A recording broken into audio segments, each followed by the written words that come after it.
नमस्कार मित्रांनो, जय महाराष्ट्र।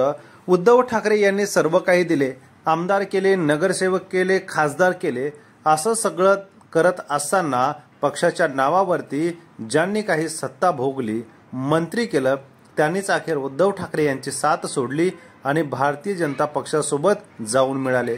ज्या भारतीय जनता पक्षाला मुख्यमंत्री शिवसेनेचा नको होता, त्याच भारतीय जनता पक्षाला शिंदे यांच्या रूपाने शिवसेना फोडून मुख्यमंत्री करावं लागलं। मात्र हे सगळं करत असतानाच उद्धव ठाकरे हे कुठे कमी पडत असताना दिसत नाही, कारण की त्यांच्याकडे असलेला शिवसैनिक निष्ठावंतांचा जो कारभार आहे आणि संपूर्ण शिवसैनिक त्यांच्या पाठीशी उभे आहेत। राजू शेट्टी यांच्यासारखा एक तगडा उमेदवार त्यांना मिळालेला आहे। हातकणंगले मतदारसंघात राजू शेट्टी यांची वेगळी ताकद आहे स्वतःची। त्यात आता ठाकरे, काँग्रेस आणि शरद पवार यांचाही पाठिंबा असल्याने राजू शेट्टी यांचा विजय हा नक्की मानला जातो।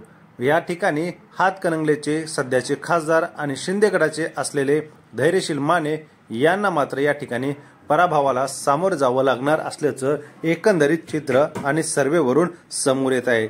त्यामुळे आता ठाकरेंनी जो पत्ता उघडला, राजू शेट्टीला सोबत घेणे आणि हातकणंगलेची जागा जिंकणे, हा यातला जो निर्णय आहे तो अतिशय योग्य आणि याच ठिकाणी शिंदे गटाचा जो मोहरा पुढे चेहरा आहे धैर्यशील माने यांचा पराभव होत असल्याचा सर्वे समोर येतोय। धन्यवाद।